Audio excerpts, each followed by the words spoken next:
문제를 최초 방송했습니다. 방송 후 소비자들의 반응은 뜨거웠습니다.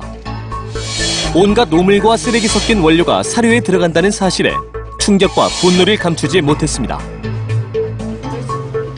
주인이 주는 대로 먹을 수밖에 없는 반려동물. 그렇다면 반려인들에게 방송은 어떤 변화를 가져왔을까? 사람이 먹는 거나 개가 먹는 거나 먹는 거 가지고 그렇게 하는 거는 비도덕적이라고 생각해요. 그렇게 심각한 정도라는 건 사람들이 예상하지 못했을 거라고 생각이 들어요. 썩은 닭고기로 만들고 닭고기뿐만 아니라 쓰레기도 같이 들어있고 그래서 화가 났었어요. 방송만 없었으면 모르고 먹였겠죠. 근데 그 이후로부터는 계속 와이프랑 저랑 이렇게 사료 고를 때도 먹일 때도 처음 보는 제품 같은 경우에는 조금 많이 조심하는 편이에요. 그래서 모든 거 제품마다 좀 이렇게 자세히 알아보려고 그러고 심지어 그 홈페이지에 들어가서 이렇게 어떤 회사인지도 한번 알아보기도 하고 그러고 있어요.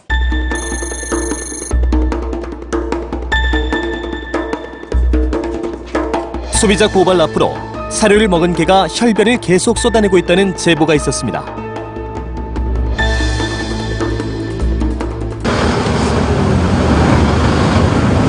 안녕하세요. 다행히도 취재진을 향해 꼬리를 흔들어주는 사진 속 주인공을 만날 수 있었습니다. 둘이 앉아. 엎드려. 손. 앉아. 앉아. 기적적으로 살아난 둘이.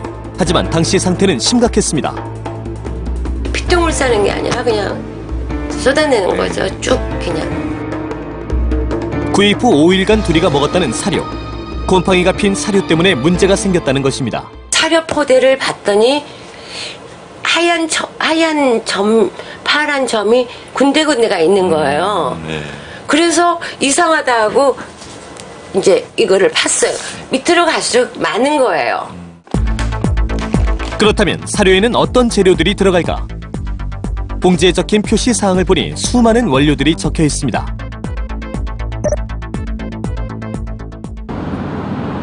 이 원료들은 어떤 것일까? 한 사료 공장을 찾았습니다. 트럭엔 어딘가에서 실려온 닭들이 철창 가득 갇혀 있었습니다. 얼핏 봐도 건강해 보이지 않습니다. 죽어가는 닭도 있습니다.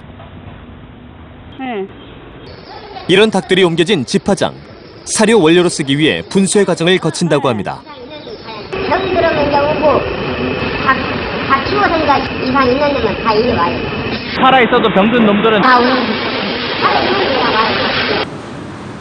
다른 곳은 어떨까? 바닥 곳곳에 흩어져 있는 동물의 부산물들. 소나 돼지 등에서 버려진 내장이나 가죽 등이 온갖 생활 쓰레기와 함께 작업대 위에 쏟아집니다. 공장 한켠엔 가공 과정을 거친 가루들이 대형 포대로 쏟아지고 있습니다. 이런 건 애완견 사료 같은 걸로도 먹이는 거예요? 이게 육분이라고 하는 거예요. 육분. 가루 형태로 완성된 육분은 단백질 성분을 내는 원료로 들어갑니다. 뿐만 아니라 가죽이나 내장 등에서 뽑아낸 기름도 그냥 버리지 않습니다. 기름은 사료의 지방 성분을 내는 원료로 쓸 수 있기 때문입니다. 저거 저대로 먹이면 안 돼요. 저대로 먹으면 애들이 다 맞출 거야.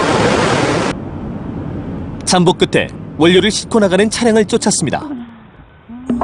차량이 사라진 곳은 한 유명 식품회사의 공장 앞. 취재진은 저질 재료로 만든 기름이 반려동물 사료 원료로 납품되고 있다는 사실을 확인했습니다. 사랑의 표현이나 훈련용으로 주는 반려동물의 간식류. 몸에 좋다고 각종 기능을 강조합니다. 국내에 유통되는 간식류의 80%를 만든다는 중국. 당을 수출을 하겠죠. 이곳에선 수입업자가 주문한 대로 생산이 이루어진다고 합니다. 대부분 철저한 관리 속에 생산되고 있었습니다. 그런데 문제는 원가부터 깎고 보는 한국 사람들이라고 합니다.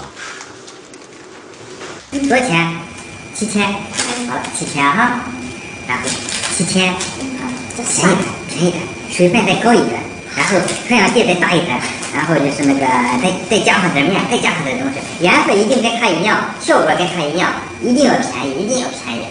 你叫我便宜，我就往里加东西。 포장지에 적힌 기능들은 효능이 입증된 것인지 물었습니다.